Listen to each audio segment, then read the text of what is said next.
Well, hello there, friends. Thank you for joining me on the new Mailbag Sunday.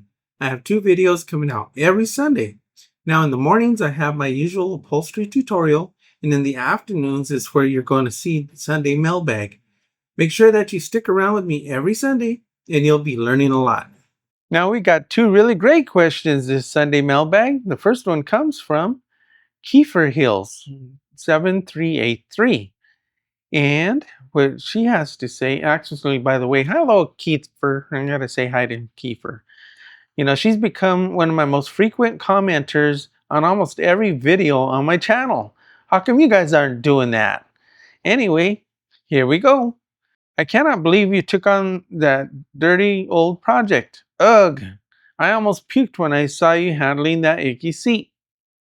You are the GOAT, greatest of all time, because you have a huge heart and don't turn away anyone. Loved your comment at the end, and this is what I had to say. Kiefer, thank you, my friend. Never let a good job go to waste. I have to admit, that seat was definitely one of the more challenging ones I've worked on. Sometimes when you see something that needs help, you just have to remember that there is a person behind it who would appreciate having it restored. Over the years, I've learned that upholstery is not always about making something perfect right away. Sometimes it's about helping people and bringing something back to life. I've had plenty of dirty jobs over the years, but every one of them teaches us something. Thank you for always watching and for your kind words. My friend, I really appreciate you being part of this upholstery family. So let's go ahead and get into this comment. Here we go. So now the way I look at it is really just part of the job. Sometimes you get clean jobs and sometimes you get dirty jobs, and that's just the reality of the real world. That's why, I don't have everything perfect in my shop. I don't have everything perfect on my table. And everything that I do is a real job coming into my upholstery shop. And I want to show people that this is the real world and that you might also run into these situations. So I had to go back into my memory, and I'm thinking to myself, well, what was one of the worst dirty old jobs that I ever had to do? Well, I think that one goes to one that I didn't actually have to do. Well, I guess I did in the end. What it was is back in the early 1980s. This is like 45 years ago. No, it's closer to 50 years ago. This is early 80s. So what happened was I had an old guy. He wanted to do some work for me. So I put him on the job. What it was like a 1950 Buick headliner. So, it was an all original car. It had the original wool headliner still intact. But you know what? The headliner has to come down, right? So that way it could be replaced. So anyway, he was about an hour into the job, maybe less, and then it came time for him to peel down the headliner. He was sitting in the front seat and he was working with the material. And then as he pulled it down and pulled it off, a whole bunch of mouse poop. Sorry if it's kind of grosses you out, but anyway, just landed all over him. And he freaked out. So anyway, he ran out of there. Never saw him again. So maybe that was his worst dirty job ever. But and really, like I say, it's real world. So I was new to this. What was I gonna do? Abandon the project? No. There's money sitting there. And granted, back in the early 1980s, there wasn't much money compared to today. But the job had to get done. So what did I do? I had to get in there and I had to finish the job. I had to finish removing that headliner, no matter what it took. You just gotta get yourself that vacuum cleaner. Back in the early 80s, nobody ever really thought about wearing a mask or anything like that. That probably would have been helpful. If I would have done that like last week, I probably would have wore a mask. But we're talking 50 years ago, when that wasn't really a thing. So, you just got to get it done. So I guess other situations that are even more recent, is I've done some, so I guess there are some more recent jobs that come to mind. Mostly it's going to be like seats from old cars, barn finds, cars that have been exposed to whatever it is that's in a barn, okay, and which means rats or mice. So sometimes you get into an old spring cushion, and guess what you're going to find? You're going to find a rat's nest in there where they dig into that seat and they start pulling all the cotton that's inside that seat and they make a nest. Well, what happens after years and years of making nests? Okay, it becomes a rat's nest, right? So there's going to be a lot of poop in that nest. Sometimes there's skeletons. It's just one of those things. I think you probably saw one of my more recent videos where I had to wear rubber gloves, and I think I was probably using pliers or something to pick out the foam, or not the foam, it wasn't foam. Pick out the cotton out of those springs. But yeah, that was bad. You got to pick it out and put it in a plastic trash bag or something like that just to get rid of this stuff. And the smell, oh my gosh. That's the other thing. And I hope you guys aren't clicking off of this video yet. I'm not doing my best here to gross you out. But anyway, you have that old urine smell. That's along with everything else.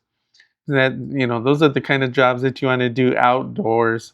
Hopefully it's a nice day where you can work outside and enjoy nature's weather. Okay, just one more quick one. So anyway, the other thing that kind of bothers me sometimes is when I take like an old boat cushion, who knows where it's been, and I throw it up here on my table, and ants or other little flying bugs or something start crawling out of the thing, and I'm over here trying to whap at ants on my table. I guess you guys haven't seen that, but anyway, it does happen on occasion.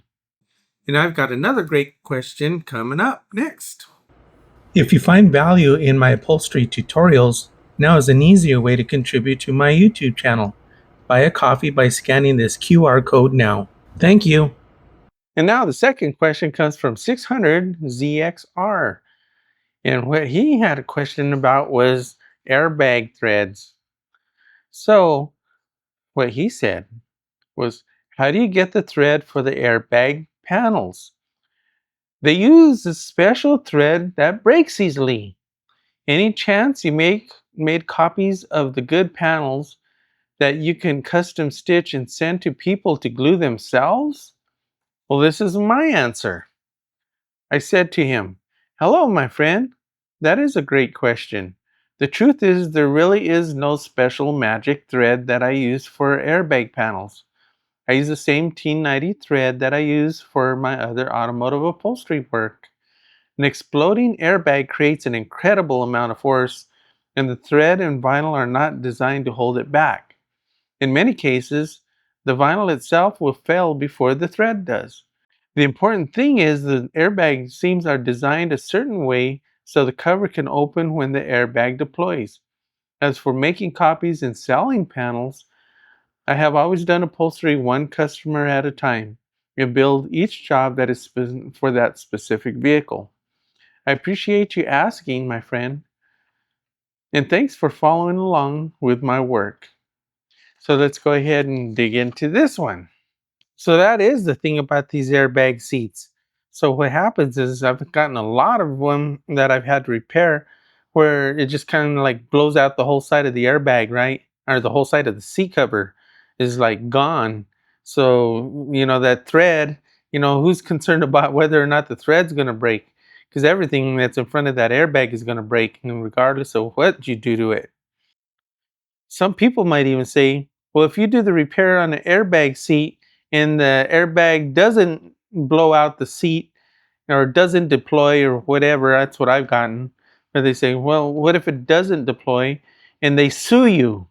Okay, somebody got killed and you got sued because your stitch held back that airbag. And I'm kind of thinking to myself, okay, well, that I think they said, what if? Okay, so when I think of the word if, for me, if is like a fantasy, right? Something, and if you say if, That means that nothing ever happened, right? It's like what or when is when something actually does happen. But when people say if this happens, okay, it's just a fantasy. But anyway, let me go back. I got the same question about airplane seats in the FAA certified burn test materials when somebody said to me, well, what if you put in a non FAA burn test material in an airplane, which is allowed, in experimental aircraft, but not the kind that gets the yearly inspections for certificates, that they have to put it in their logbooks. But anyway, here I go again. Well, the commenter said, well, what if the airplane crashes and somebody gets killed and your non-burn tested vinyl's burned? And then I told them, I said, well, first of all, if there's a plane crash, I even talked to a guy who's a pilot that, we discussed this, he's pretty open about it. It's like, okay, so you have avgas, the aviation fuel, which is highly volatile, and if there's a crash and that gas tank bursts or explodes, the last thing you're going to be worried about is the material that your seats are made out of. So what I told the commenter was, okay, well, if you're worried about getting sued, okay, so then why would you ever do any work on an automobile, on car seats? Why would you ever do a convertible top? Why would you ever reupholster some furniture or do a motorcycle seat or a jet ski seat? Because if they crashed and something happened to them, they're going to sue you and they're going to blame you because you did the upholstery on that job. So what are you going to do? You're not going to accept any work at all because you're afraid of getting sued? I would honestly have to say that in the last 50 years, nobody has ever attempted, nobody has ever threatened, nobody has actually sued me for anything that I've done in upholstery. So why sit there and worry yourself about the ifs, and turn away all that money, and then why even bother doing it at all? Especially if you're picking and choosing your jobs, you're going to say, well, I'll go ahead and take this kitchen chair job because it sounds pretty safe. Unless if there's a kitchen fire and somebody dies in a kitchen fire and then I get sued for the seats. But if you pick and choose your jobs out of fear, how much money are you losing? How many opportunities are you losing? That's just crazy to me. I can't even comprehend that.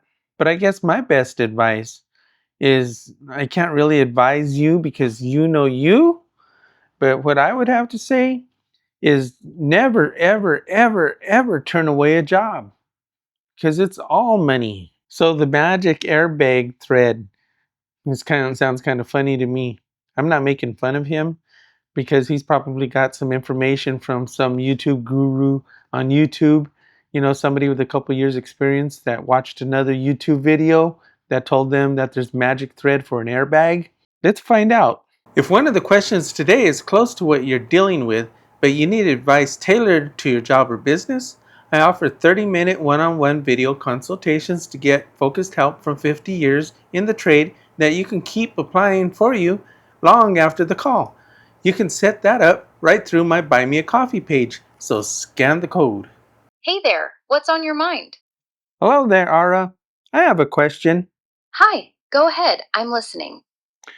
Okay, so I got a commenter who is asking about magic airbag thread for automobile airbags. That is there really a magic thread that the manufacturers used for specifically for airbags so that way they would deploy? No, there's no magic thread that makes airbags deploy. The deployment comes from a pyrotechnic inflator that generates hot gas in milliseconds. So it's not that the thread degrades or falls apart on its own, but rather that certain seams are engineered to fail predictably under deployment forces. So let me ask you another question. Sure, fire away. So I'm using the T90 or the T92, the bonded nylon or polyester thread. And this is what I've been using to repair airbag seats. The seat covers themselves. It has nothing to do with the airbag. So is that sufficient? For repairing the seat covers themselves, T90 or T92 bonded nylon or polyester thread is perfectly fine.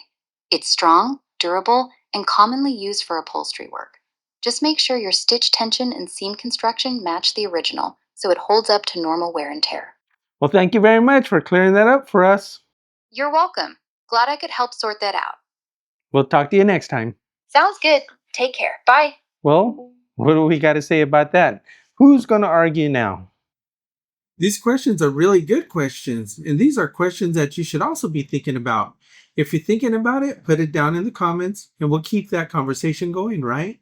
Be sure to get in all of your comments, and who knows, maybe your comment will be featured. I hope you're enjoying our new Sunday afternoon mailbag segment. So until next time.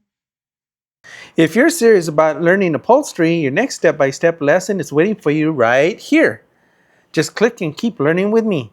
And I'll see you in the next one.